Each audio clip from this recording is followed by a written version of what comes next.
teman-teman semua, kembali lagi bersama kami di podcast Psikologi 23C dan saya Marvin sebagai host di sini akan ditemani oleh teman saya Aca dan kami berdua tidak sendirian karena akan ditemani oleh. Oke, halo, perkenalkan nama saya Melanie Buik, biasa disapa dengan Melanie. Halo, perkenalkan nama saya Jessie Beronopo, biasa dipanggil Jessie. Dan kakak-kakak berdua akan menjawab beberapa pertanyaan yang telah kami siapkan. Dan pertanyaan ini mengenai masa remaja dan masa pubertas menurut Erikson. Jadi kakak-kakak berdua, apa yang kakak-kakak ketahui mengenai jika kita berbicara tentang masa remaja? Oke, menurut saya di sini tentang masa remaja.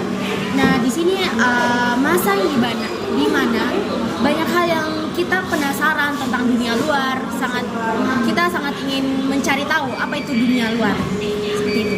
Kalau saya sendiri, masa remaja sendiri itu masa peralihan dari masa anak-anak ke masa dewasa. Dimana di masa remaja ini mungkin kita mengalami banyak perubahan, terutama pada kami yang perempuan-perempuan menstruasi. Dan selanjutnya, apa pertama kali yang ada dalam pikiran kakak-kakak berdua ketika memasuki masa remaja? Hal yang pertama itu rasa ingin tahu tentang apa itu dunia luar. Lebih kayak penasaran, sangat ingin mencoba sesuatu yang kita belum pernah coba tentang di luar sana. Kalau saya sendiri mungkin karena perubahan yang terjadi dalam fisik kita, jadi seperti rasa mungkin aneh lah kalau masuk di masa remaja. Ketika fisik berubah, tinggi, suara, menstruasi. Selanjutnya, apa saja ciri-ciri masa remaja atau masa pubertas yang kakak-kakak sendiri alami? Oke, yang saya sendiri alami itu waktu saya masih SMP. Jadi pertama saya merasa itu ada mens pertama dan lama-kelamaan itu ada perubahan fisik, perubahan suara, dan yang lebih ke lebih malas melakukan kegiatan-kegiatan seperti dulu anak kecil. Kalau saya sendiri mungkin perbedaannya sama sih tidak jauh beda karena mungkin kita sama-sama perempuan, mulai dari fisik, kita menstruasi, terus mungkin kegiatan-kegiatan yang dulu kita masih kecil suka main lari-lari atau segala macam yang membutuhkan aktivitas fisik mungkin lebih dikurangi. Selanjutnya, apa saja perubahan yang terjadi dalam diri kakak-kakak berdua ketika memasuki masa remaja, baik diri sendiri atau lingkungan? Kalau dari saya itu, dulu saya anaknya yang ceroboh. Dan mulai masa remaja itu saya lebih berpikir dewasa, melakukan sesuatu tanpa disuruh orang tua, melakukan sesuatu yang dimana yang orang tua tanpa menyuruh, tapi kita sudah merasa kalau itu adalah kewajiban kita.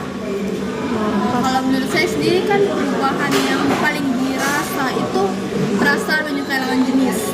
Dulu waktu mungkin SMP, waktu kita masih masa pubernya, kita menyukai teman kita. Terus selain itu mungkin tanggung jawab karena mungkin kalau orang itu memberikan tugas atau apa, mereka punya kata-kata sudah besar mungkin karena kita sudah masa remaja, jadi tanggung jawab kita sudah besar lagi.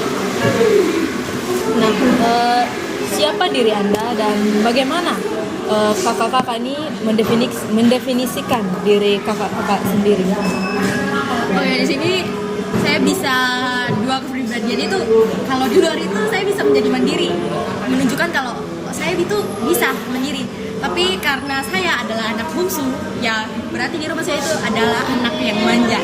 Jadi saya bisa melakukan dua kegiatan itu, dua kepribadian itu di luar dan dalam rumah. Kalau saya sendiri, menurut saya itu manja dan kekanak-kanakan. Mungkin dari orang-orang sekitar juga akan berpikir, walaupun saya sudah besar mungkin sekarang, tapi tetap perilakunya manja kepada orang sekitar, kekanak-kanakan, masih jadi ceroboh, kurang bertanggung jawab dan segala macam. Apa nilai-nilai atau keyakinan yang paling penting dari diri kakak sekalian dalam hidup? Oke, keyakinan dari saya sendiri itu melakukan apa yang saya ingin lakukan, tidak terpengaruh dengan orang yang ngomong kayak kamu harusnya itu, kamu harusnya ini. Tidak sih, saya lebih melakukan apa yang saya ingin mau dan apa yang saya ingin lakukan.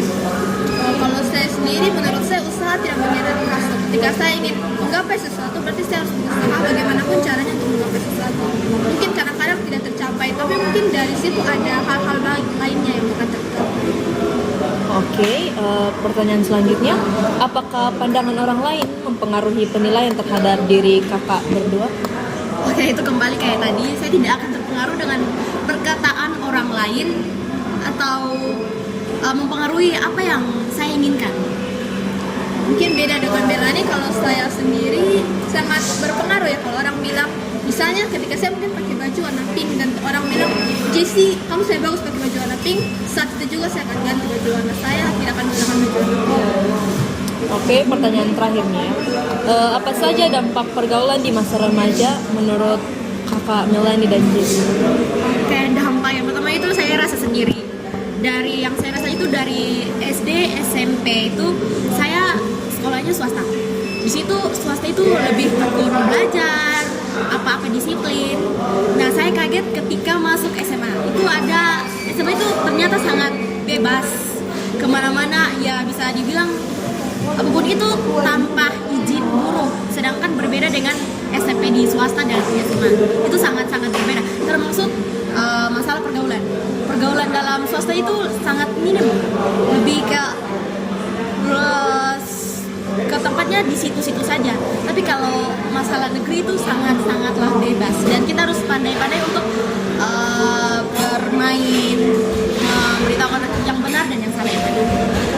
Kalau pandangan saya sendiri tentang pergaulan mungkin beda sekali ya dari anak-anak remaja. Ketika kita berteman dengan remaja, mungkin anak-anak kita berteman tanpa pikir, oh dia kaya, dia cantik atau begitu. Tapi ketika kita masih remaja, orang-orang mulai memanfaatkan kita seperti itu cantik, jadi mereka berteman dengan kita. Kaya karena kita berteman, jadi orang-orang di lingkungan itu berteman dengan tujuan atau dengan kita sendiri. Kalau yang saya rasa sih itu.